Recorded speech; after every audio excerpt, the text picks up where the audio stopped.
Hello friends, তোমাদের প্রত্যেককে আরও একবার স্বাগত জানাই সহজ শিক্ষা এডুকেশন চ্যানেলে। আজকে যে ভিডিওটা হতে চলেছে, টাইটেল এবং থাম্বনেল দেখে আশা করি তোমরা বুঝতেই পেরে গেছো। আজকে কিন্তু আমরা ডাব্লিউবিপি যে নতুন রিক্রুটমেন্ট হতে চলেছে সেই সম্বন্ধিত বেশ কিছু প্রশ্ন এবং তার সঠিক আপডেটটা তোমাদের সামনে তুলে দেবো। তো অবশ্যই ভিডিওটা ভালো লাগলে একটা লাইক করে দিও, একটু শেয়ার করে, এবং চ্যানেলে যদি নতুন থাকো তাহলে অবশ্যই কিন্তু চ্যানেলটাকে সাবস্ক্রাইব করে নিও। চলো, প্রথমত যে আমাদের প্রথম যে প্রশ্নটা রয়েছে, যে ডাব্লিউবিপির যে নতুন ভ্যাকেন্সি বেরোচ্ছে সেই ভ্যাকেন্সিতে যে পরীক্ষা থাকবে বা কী কী নতুন রুলস হতে চলেছে সেই রিলেটেড কিন্তু আপডেট। ঠিক আছে, তোমরা হয়তো সকলেই জানো এই একটা কর্মসংস্থান পেপারে কিন্তু এই কিছুদিন মানে রিসেন্ট এই সপ্তাহে কিন্তু একটা কর্মসংস্থান সেখানে কিন্তু প্রশ্ন করা হয়েছিল যে ডাব্লিউবিপির যে নতুন ভ্যাকেন্সি আসতে চলেছে তাতে যে আমাদের পরীক্ষা সেটা কটা হবে। তো সেখানে কিন্তু উত্তর দেওয়া হয়েছে একটা, কিন্তু আমি বলছি তোমাদের এটা টোটালি রং, এটা কিন্তু একদম ভুল কথা। তোমাদের যে নতুন ভ্যাকেন্সি আসতে চলেছে তাতে কিন্তু দুটো এক্সামই হবে, যেমন আগে হতো সেম টু সেম সেই রকম কিন্তু পদ্ধতি হবে। প্রথমে প্রিলিমিনারি, তারপরে কিন্তু মাঠ হবে, দেন মেন্স পরীক্ষা হবে। ঠিক আছে, এবং যা সিলেবাস ছিল সেম টু সেম সিলেবাস, কোনো রকমের চেঞ্জেস হবে না। এবং ওই যে একটা পরীক্ষা হবে সেই কিন্তু পরবর্তী যে ভ্যাকেন্সি আসতে চলেছে তার উপর কিন্তু এটা লাগু হবে। ঠিক আছে, কেপি বা ডব্লিউপি কোনোটাতেই কিন্তু এইটা প্রযোজ্য হবে না। ঠিক আছে, আশা করি বুঝতে পেরেছো। এবার দ্বিতীয় যে প্রশ্ন আছে, যে মেয়েদের হাইট নিয়ে কিন্তু একটা জিনিস তোমরা আশা করি কিছুদিন আগেই পেপার দেখেছিলে, এবং ওটা নিয়েও কিন্তু অনেক হয়েছিল যে হাইট কমবে না বাড়বে, বা এই ভ্যাকেন্সিতে সেটা কিন্তু প্রযোজ্য হবে নাকি।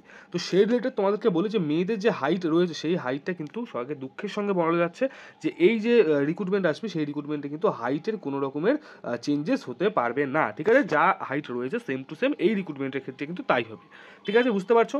এবং লাস্ট তাহলে তোমরা কি বুঝলে যে এই রিক্রুটমেন্টে কিন্তু হাইটে কোনো প্রবলেম হচ্ছে না, নেক্সট রিক্রুটমেন্টে হতেও পারে নাও হতে পারে, নট শিওর, কারণ ওটা এখনো পর্যন্ত নবান্নতেই রয়েছে, পাস কিন্তু এখনো হয়নি। এসআই যখন এজ 30 করার কথা বলা হয়েছিল সেটাও কিন্তু নবান্নতে দেওয়া হয়েছে, বাট ওটাও পাস হয়নি। তো এটাও যে পাস হবে এর কোনো গ্যারান্টি নেই। ঠিক আছে, আচ্ছা, এবার যে লাস্ট পয়েন্ট তোমাদের সামনে নিয়ে আসছি সেটা হচ্ছে যে তোমাদের যে রিজার্ভেশন পলিসি। ঠিক আছে, রিজার্ভেশন পলিসিটা কী হতে চলেছে তোমরা খুব ভালো করে জানো যে আমাদের কিন্তু দুটো রিজার্ভেশন পলিসি নিয়ে খুবই প্রবলেম থাকে, যেটা হচ্ছে ওল্ড রিজার্ভেশন পলিসি, যেখানে একটা স্টুডেন্ট কাস্টের যদি ছাড় নিয়েও থাকে সে ফাইনালে ভালো মার্কস পেলে সে অবশ্যই কিন্তু ইউআরের ভ্যাকেন্সি নিতে পারে, এটা একটা হয়। এবং যে নিউ রিজার্ভেশন পলিসি ছিল তার অনুযায়ী হচ্ছে একজন যদি কাস্টের ছাড় নিয়ে নেয় তাহলে সে যতই নাম্বার পাক না কেন ফাইনালে কিন্তু সে আর ইউআর যেতে পারবে না। ঠিক আছে, তো এই যে রিক্রুটমেন্টটা হতে চলেছে ডাব্লিউবিপির যে রিক্রুটমেন্ট হতে পারে 2024 যে রিক্রুটমেন্ট হবে সেই রিক্রুটমেন্টে কিন্তু তোমাদের যে ওল্ড রিজার্ভেশন পলিসি ছিল, যেটা একটা ছেলে যদি ছাড় নিয়েও থাকে সে কিন্তু আবার ওই ইউবারে যেতে পারবে, এটাই কিন্তু প্রযোজ্য হতে চলেছে। ঠিক আছে, তো বুঝতে পারলে ওল্ড রিজার্ভেশন পলিসি কিন্তু হতে চলেছে।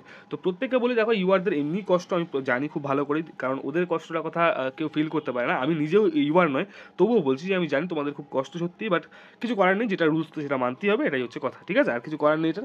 আর লাস্ট যে আরও একটা কথা আছে সেটাতে যে কত করে রিজার্ভ থাকবে। ঠিক আছে, তো তোমাদের যে সিভিক থাকছে সেই সিভিকের কিন্তু 20% রিজার্ভেশন থাকছে এবার। ঠিক আছে, 20% রিজার্ভেশন থাকছে, এটা মানে প্রত্যেকটা কাস্টের উপর, মানে ওভারঅল তুমি বলতে পারো যা ভ্যাকেন্সি তার 20% কিন্তু থাকবে। এবং আর একটা কথা আছে যেটা নিয়ে অনেকেই বিতর্ক করছো, বাট আমি তোমাদের যে আপডেট পেয়েছি সেই আপডেট বলছি, যেটা তোমাদের ইডাব্লিউএস এর যেটা রয়েছে সেই ইডাব্লিউএস এর যে 10% দেওয়ার কথা, এটা কিন্তু আমি যতটা আপডেট পেয়েছি সেটা ইউআর এর ওপর হবে। মানে ইউআর এর যদি 100টা ভ্যাকেন্সি থাকে তো 10টা ভ্যাকেন্সি কিন্তু ইডাব্লিউএস এর, আমি যতদূর জানতে পেরেছি। এটার পিছনে আর একটা লজিক আমি বলছি, কারণ ইডাব্লিউএস এর যে ভ্যাকেন্সিটা বা কাস্ট সেটা কিন্তু ইউআরেরই একটি সাবকাস্ট। ঠিক আছে, যারা ইউআর থাকে তারাই কিন্তু এটা করতে পারে একমাত্র।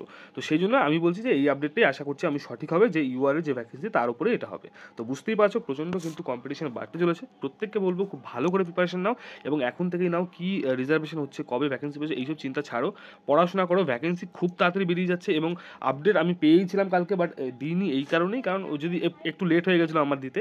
এবার আমি যদি তখন দিতাম অনেকে হয়তো বলতো কপি করেছে, তো এই জন্য আমি আর দিইনি। ঠিক আছে, আমি তোমাদের বলেছি যদি আমি আপডেট আগে না দিতে পারি আমি সেই আপডেট আর দিই না। ঠিক আছে, কারণ সবাই বলে কপির কথা, তো আমার যেটা ভালো লাগে না একদম।